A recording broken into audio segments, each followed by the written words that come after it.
Les amis, bonjour à tous, j'espère que vous allez bien. On se retrouve aujourd'hui pour une nouvelle vidéo. Et aujourd'hui, je vous présente une voiture que j'avais vraiment hâte d'essayer, parce que c'est aussi la première voiture électrique sur la chaîne. Donc aujourd'hui, je vais vous présenter la nouvelle Hyundai Ioniq 5.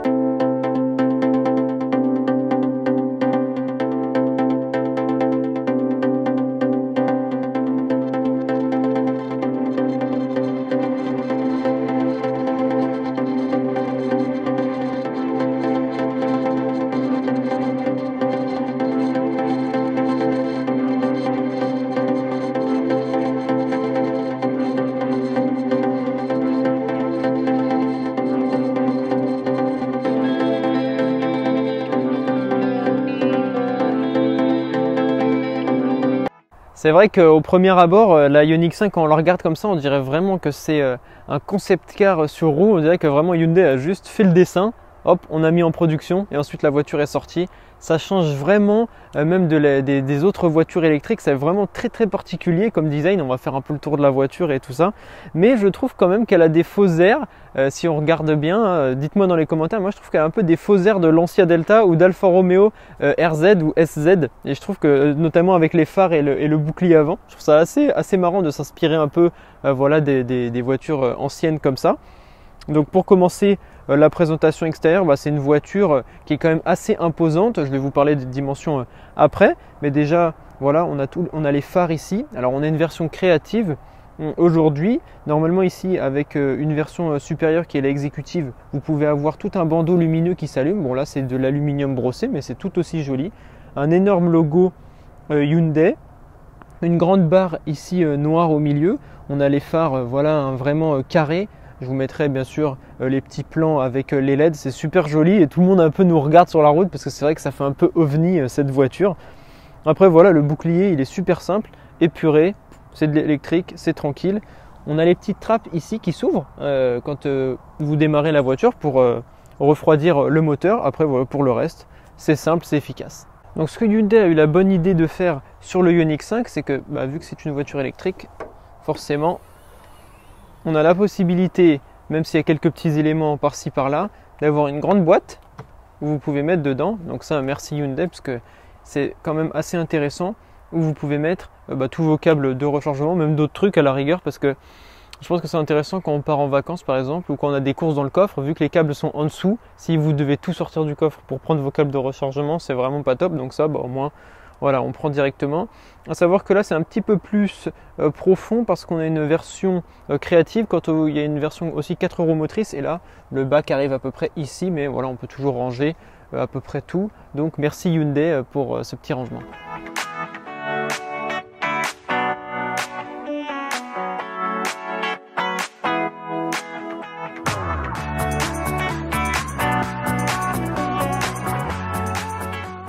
On passe sur l'arrière du Ioniq 5, donc pareil, toujours assez imposant l'arrière. On a un grand béquet ici, avec vous voyez deux entrées un peu pour faire passer l'air.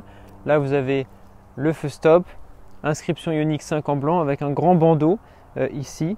Et puis on a des phares un peu en forme de pixels, c'est vachement joli. Ça ici, avec les petites animations lumineuses, le gros logo Hyundai. On a une peinture Cyber Grey aujourd'hui sur le Ioniq 5, j'ai oublié de le dire tout à l'heure, mais voilà, donc à 650 €. Ici, on retrouve de l'aluminium brossé, et puis à l'arrière, un petit diffuseur tranquille. On retrouve un petit peu comme à l'avant, des formes très épurées pour les voitures électriques, et puis du coup, pas d'essuie-glace arrière ici. Donc le coffre au niveau d'ici, pour l'ouvrir, hop. Donc on a 527 litres ici, on peut enlever ça pour montrer un petit peu mieux. 527 litres, ça va hein, puisque c'est censé, la Ioniq 5 se dit familiale, donc il faut quand même un petit peu de place pour mettre les valises, les jouets des enfants, etc. On a toujours le double plancher pour mettre les câbles, vous voyez là le câble de charge rapide, le câble de charge domestique, plus le kit anti-crevaison. Donc pareil, ça a été bien pensé par Hyundai, parce que là voilà, on a la place directement de pouvoir mettre des choses, plus quand même un assez grand coffre il faut le dire, et le haillon est gigantesque lui, vraiment. Donc voilà, un beau coffre.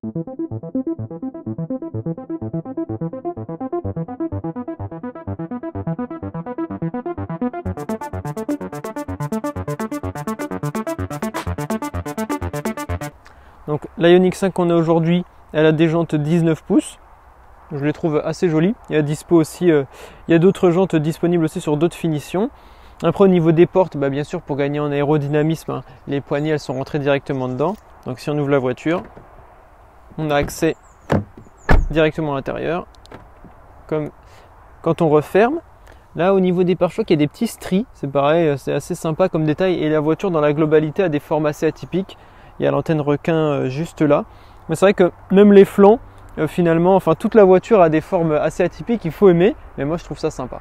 J'ai pas encore parlé des dimensions de la Ioniq 5, donc 4,63 m en longueur, 1,89 m en largeur, 1,65 m en hauteur pour un peu plus de 2 tonnes. Et puis aujourd'hui on essaye la finition créative en 218 chevaux, ou 217 ou 218, mais voilà, il y a des dimensions assez importantes.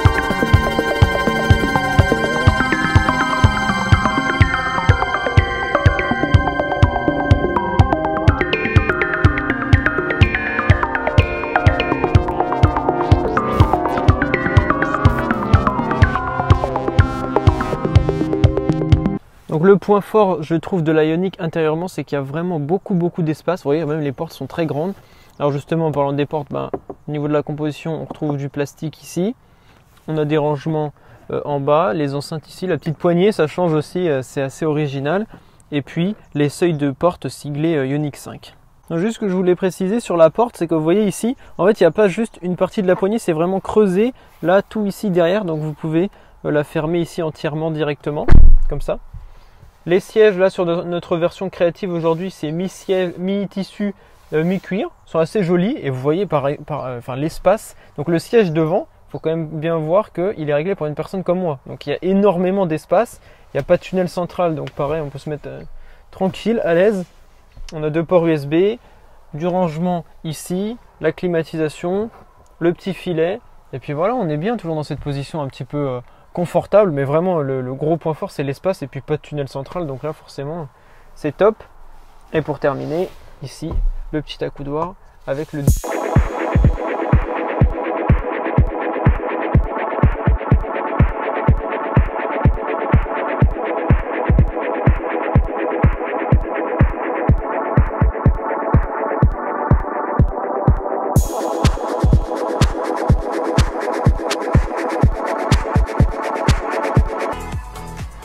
Donc une fois n'est pas coutume, je vais rentrer pour aller à la place conducteur par la place passager. Pourquoi ? Parce que tout simplement, en fin de compte, il n'y a pas de tunnel central. Donc je peux passer là tranquille. Et ensuite, bon, faut être un petit peu hop quand même, mais voilà. Donc je peux rentrer là comme dans GTA, vous rentrez par la place passager, bam, vous allez à la place conducteur directement. Vous avez là au niveau de la composition des panneaux de porte la même chose, de l'aluminium pour tout ce qui est bouton.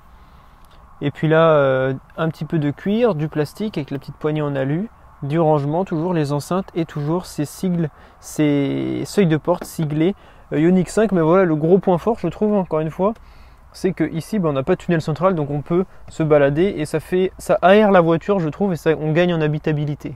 Alors, pour ce qui est de l'intérieur à l'avant, on a ce grand accoudoir central que vous pouvez coulisser, ça aussi. Très gros point fort, vous voyez, vous pouvez l'emmener de là à là selon vos envies. Vous avez ce rangement ici, vous avez double porte-gobelet, vous avez la recharge induction, vous avez encore du rangement ici, un double port USB, encore un port USB, une prise 12 volts, encore du rangement, pas de tunnel central, donc ça je l'ai redit, mais ça gagne vraiment on gagne vraiment en habitabilité. Après le reste, vu que c'est une voiture électrique, je pense que Hyundai a misé sur faire ça épuré et les sièges, eux, sont très bien. On est bien installé. Moi, j'ai réglage ici conducteur pour le siège électrique. Ici, c'est manuel. Mais voilà, toujours mi-tissu, mi-cuir et on est vachement bien installé dedans. Alors, pour l'intérieur, pour tout ce qui est écran central, ici, je remettrai le nombre de pouces. Encore une fois, je ne me rappelle plus, je suis désolé, peut-être en l'air. Mais on a un beau double écran. Un peu style Mercedes, je pense, ça me fait tout de suite penser à ça. Voilà, c'est vraiment joli hein, avec cet écran ici blanc comme ça. Si vous prenez l'intérieur blanc, je pense que ça peut donner un super truc. On a une enceinte ici sur la gauche. Le volant, ce qui me surprend un peu, c'est qu'on n'a pas le logo Hyundai là au centre du volant, mais pareil, hein, c'est vraiment assez épuré. Vu qu'ici ça coulisse et qu'on n'a plus rien du tout tout ce qui est pour reculer, enfin voilà, tout ce qui est P, R, N et D, c'est ici. Donc je vais juste allumer la voiture, de toute façon ça ne fera pas de bruit. Voilà, vous avez la petite musique. Donc ça ici là, vous avez tout ce qui est aide à la conduite, avec la conduite, vous savez, semi-autonome, régulateur de vitesse adaptatif, avertisseur de franchissement de ligne, les drive modes.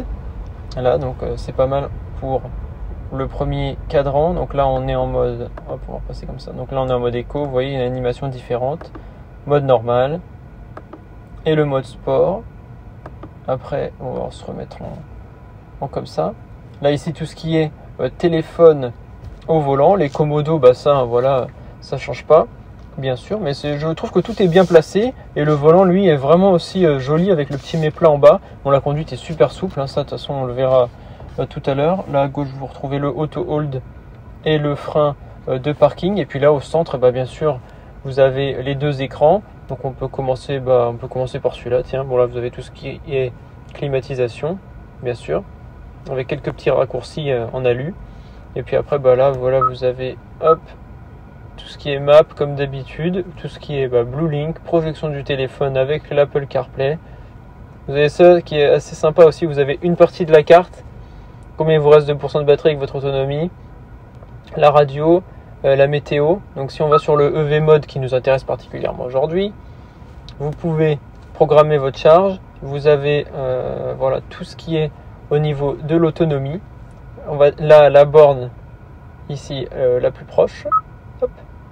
Là, tout ce qui concerne la conduite éco, donc vous voyez voilà tout ce qui concerne la conduite éco ici avec le nombre de kilowattheures au 100 km, comme votre consommation finalement. Et puis d'autres choses, hop, je vais revenir ici. La consommation électrique avec voilà, par exemple là la climatisation nous prend 6%, l'électronique 94%, parce que là on est arrêté. Et après vous avez la conduite, donc pas mal de petites choses aussi pour vous aider. Et là au centre sur cet écran là vous avez votre niveau de batterie à gauche, votre mode de conduite, le nombre de kilowattheures que vous faites au 100 km. C'est bizarre de dire kilowattheures au 100 km et pas le nombre de litres au 100, mais bon, c'est comme ça. Là vous voyez que on a différentes choses, encore une fois, la direction dans laquelle vous allez, la pression des pneus quand vous roulez, votre niveau d'attention. Hop, il y a pas mal de choses, la limitation de vitesse, ça c'est votre consommation, info conduite, info cumulée. Après la recharge, encore une fois il y a beaucoup de choses. Et voilà, après au niveau de l'électrique c'est vraiment assez simple finalement. C'est encore plus simple qu'une hybride rechargeable ou une hybride tout court. Donc voilà, les écrans sont super beaux, une bonne réactivité. Et puis tout à l'heure de toute façon on vous montrera un petit peu plus en conduite. Et puis quand on va recharger la voiture également. Mais voilà, une bonne fluidité au niveau des écrans. Et une super définition aussi. Et puis je voulais juste parler des petites caméras pendant qu'on peut appuyer dessus. Voilà, vous voyez notre petit trépied. Donc voilà, vous avez toujours une bonne résolution des caméras avec les bip bip. Et puis voilà.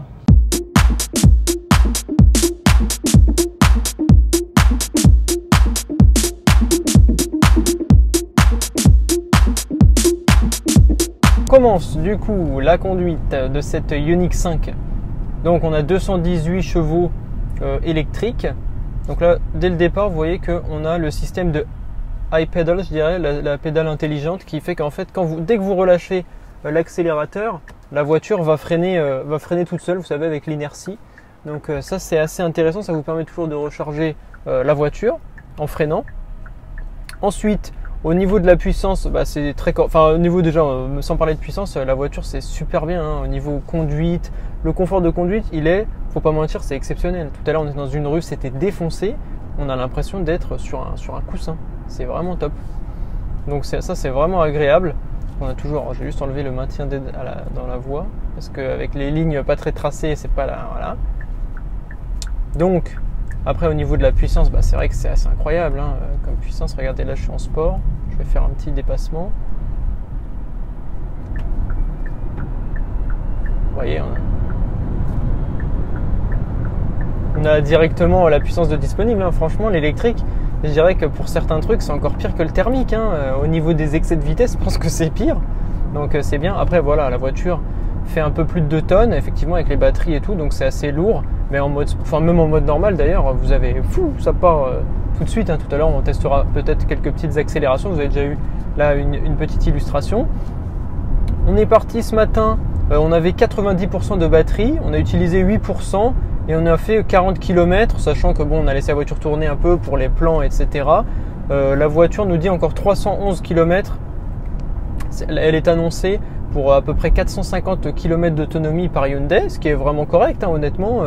On se rapproche du top du top. Là, je pense qu'elle est elle peut concurrencer une Tesla Model 3 par exemple en version de base. Et puis après, il y a d'autres voitures bien sûr qui vont arriver. Mais c'est vrai que cette Ioniq 5, elle n'a rien à voir avec ce qu'on connaît de la Ioniq.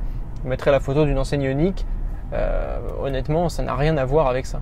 Alors ce qui est très bien aussi, c'est que vu que le moteur est à l'arrière, vous avez vraiment zéro bruit. D'habitude, c'est vrai qu'on a toujours un petit bruit, on va dire de sifflement, enfin voilà. Mais là, vu que le moteur est à l'arrière, c'est une propulsion, on a zéro bruit. On est dans le silence absolu.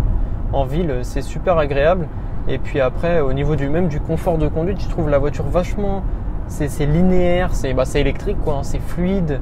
Il n'y a vraiment aucun, c'est vraiment là-dessus. Sur le confort de conduite, Hyundai a vraiment bien bossé. Et puis voilà, vous avez vu l'espace que j'ai, franchement, comment je suis à l'aise pour conduire dans la voiture.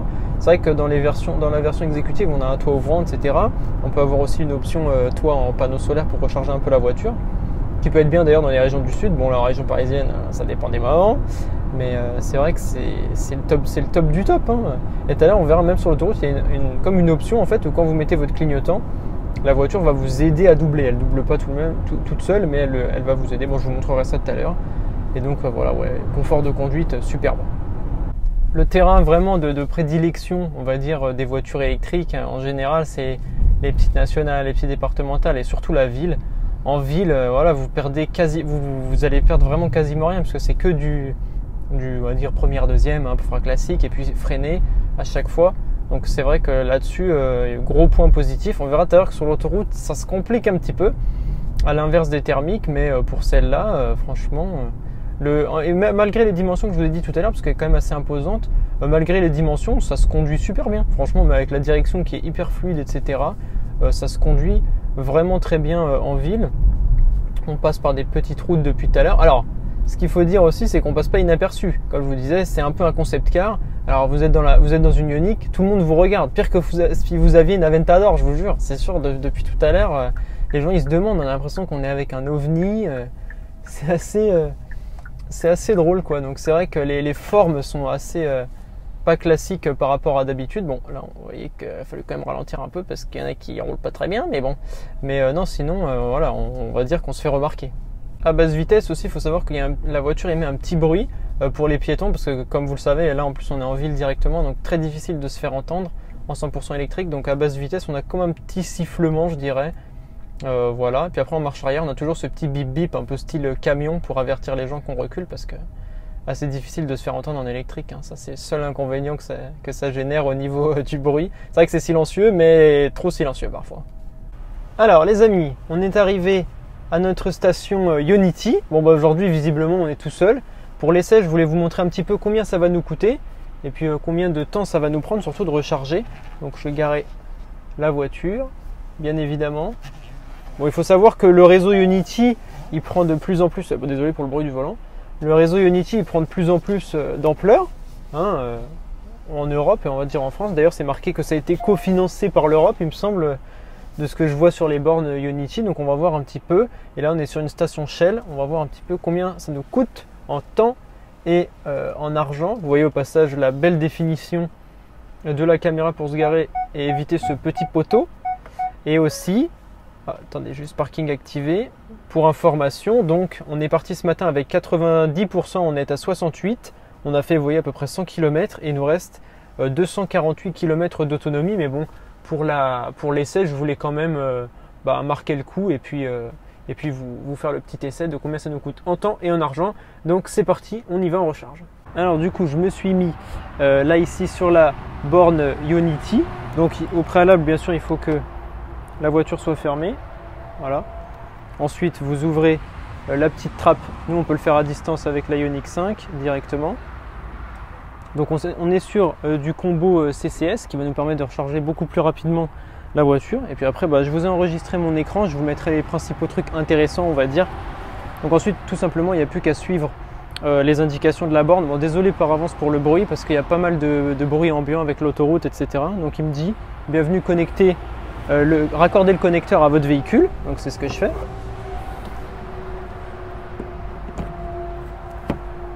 Hop. Ensuite, là, il me dit que la connexion est OK. Je vous couperai des passages si c'est absolument pas intéressant, parce que des fois, ça met un peu de temps. Donc, il me dit que la connexion est OK. Ensuite, je lui mets départ.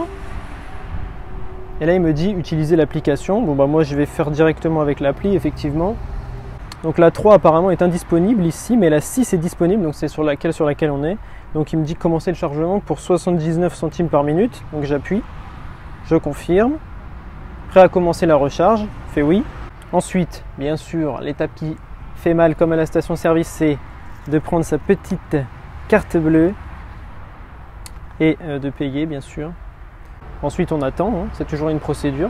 Je pense qu'il y a plus simple pour moi. Dites-moi dans les commentaires, ceux qui sont passés à l'électrique, est-ce qu'il y a plus simple comme système de rechargement? Donc là, il me dit que je suis connecté, connexion en cours. On entend la borne qui démarre. Je ne sais pas si vous l'entendez dans le micro. Moi, je l'entends en tout cas. Donc là, on a à attendre. Préparation à la charge, il me dit sur la borne, établissement de la communication avec la voiture. Et là, voilà, c'est parti. Il me dit 68%. Et donc, je vais vous mettre le chronomètre pour voir un petit peu combien de temps ça va charger. Donc là, il faut savoir qu'on est à 69%. Et je vais vous faire quelques petites vidéos, etc. Donc je lance le chrono.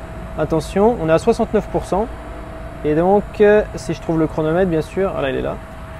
Et c'est parti, je lance le chrono et on se retrouve juste après.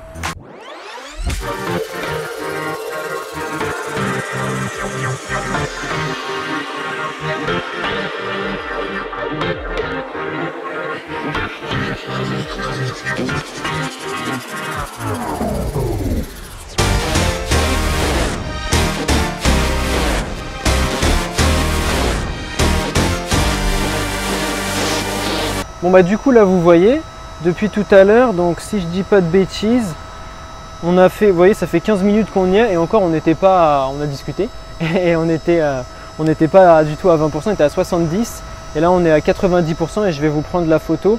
C'est marqué qu'on est à 0 kW donc autant arrêter, hein. Clairement ça veut dire que ça ne recharge plus. Donc on est à 90%, c'est marqué charge terminée, merci de remettre le connecteur en place tout simplement. Donc vous faites OK et là c'est bon, donc on remet tout simplement, on enlève le connecteur, hein. Hop, c'est assez lourd hein, d'ailleurs, franchement il faut le dire, c'est assez lourd. Et après vous le remettez à son emplacement. Et donc juste avant, oui c'est vrai que il faudrait peut-être refermer ça. Et voilà, allez on est reparti. Bon alors du coup la dernière partie de la conduite, ce sera sur autoroute. Donc là vous voyez qu'on vient de se recharger, on est à 88%. 324 km d'autonomie, c'est allé super vite. Bon en fait la vérité c'est qu'il y a marqué 18 minutes quand j'ai arrêté le chrono, mais on était en train de discuter avec des gens. D'ailleurs s'ils passent sur la vidéo, bonjour à eux. On était en train de discuter avec eux, ils avaient un Kia e-Niro et ils étaient un petit peu déçus simplement de ne pas avoir plus de bornes de recharge disponibles. Et donc voilà, malheureusement un peu la faiblesse, hein, comme je le disais sur la vidéo comme je le dis sur d'autres vidéos pour les hybrides rechargeables, c'est un peu la faiblesse encore, c'est de ne pas avoir un bon système de bornes, ou alors des bornes lentes. Hein. Il a dit qu'il aurait pu s'arrêter à une borne, le monsieur, mais c'était une borne 7 kW, mais il lui proposait 40 heures de recharge, donc c'est un peu ridicule quand on va en vacances. Donc voilà, c'est la limite, on va dire, de la chose. Là, la voiture, elle a été rechargée hyper vite. Et puis voilà, je crois que donc si vous faites le calcul, on a à peu près mis, ouais, je dirais un petit quart d'heure, hein, voilà, même moins que ça d'ailleurs, pour faire en 10 minutes c'était bouclé, donc 10 minutes fois, là le prix c'était, je sais plus comment je vous ai dit, 79 centimes, enfin voilà. Donc voilà, par contre après effectivement, la voiture électrique, il faut savoir qu'elle n'aime pas l'autoroute, donc ça, faut faire assez attention parce que les voitures électriques, elles sont pas en grande forme sur l'autoroute, donc il faut rouler plutôt aux alentours de 120-125 plutôt qu'à 130, ça vous fera quelques économies. Donc là vous voyez, j'ai activé l'assistant de changement de voie sur l'autoroute, ce qui fait que quand vous voulez doubler quelqu'un par exemple, Quand vous mettez votre clignotant, ah, il m'a mis non disponible pour cette fois-ci. Bon, pas grave. Quand vous dépassez quelqu'un, il va pas dépasser de lui-même. C'est pas une conduite autonome, hein, totalement, mais il va vous aider entre guillemets à vous mettre dans la voie. Je vais quand même réessayer pour vous montrer. Après, si ça marche pas, ça marche pas. Des fois, ça peut pas toujours marcher. Hein. Donc là, si je mets mon clignotant et que je change de voie, vous voyez, entre guillemets, la voiture, elle m'accompagne. Et après, je peux me remettre ici. Ça dépend des moments. C'est pas toujours. Après, vous voyez, au niveau de la conduite semi-autonome, bah, c'est comme dans les autres Hyundai qu'on a essayé. Franchement, ça fait le boulot tout seul. Hein. Et on a le régulateur adaptatif qui lit les panneaux, qui vous met en fonction de la vitesse autorisée. Bon, bien sûr, on a toujours la petite indication de garder les mains sur le volant. Mais après, vous voyez, au niveau conduite, franchement, c'est top. Hein. Si on n'avait pas cette indication de garder les mains sur le volant, bah, en fait, la voiture conduirait clairement toute seule. Alors, je me suis dit, il faut faire forcément une petite entrée ou sortie de péage en mode sport en électrique. Je vais prendre mon petit ticket. N'est-ce pas? Hop là, c'est parti. Bon, je le mets là. Attendez, je vais laisser partir la Mercedes. Donc là, regardez bien le compteur. Attention, bon, je vais me décaler un petit peu. Là, je me décale un petit peu. Attention. 3, 2, 1, c'est parti.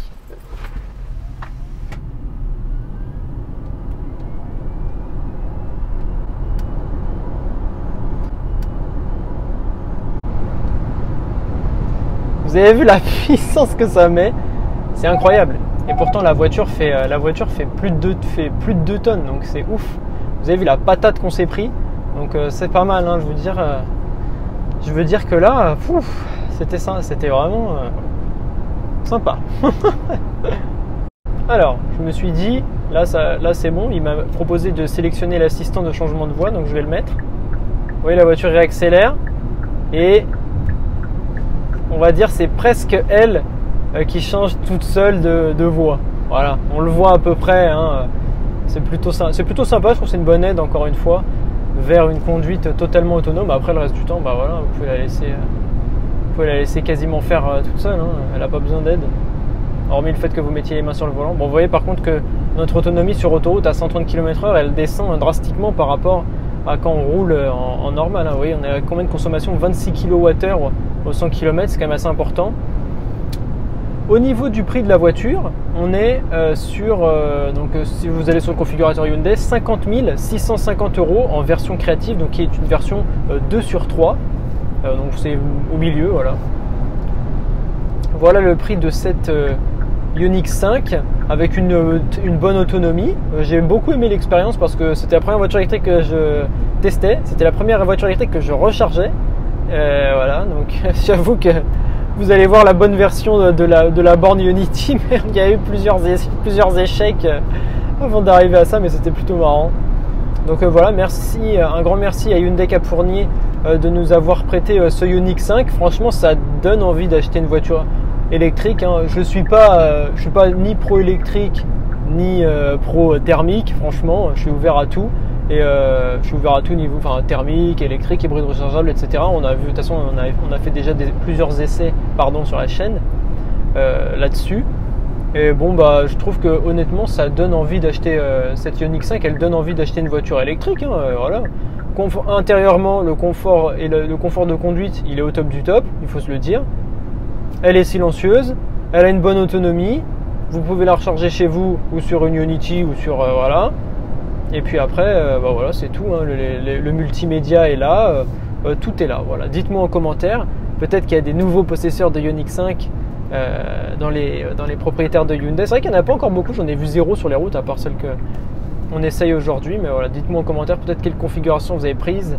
Et puis, est-ce que ça vous a plu? Ça, vous pouvez me le dire aussi. N'hésitez pas à liker, commenter, du coup, partager. Abonnez-vous à la chaîne.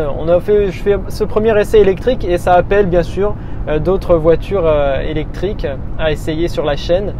N'hésitez pas à vous abonner à la chaîne YouTube et moi je vous dis à très bientôt. On se retrouve bientôt pour de nouvelles vidéos. Allez, salut!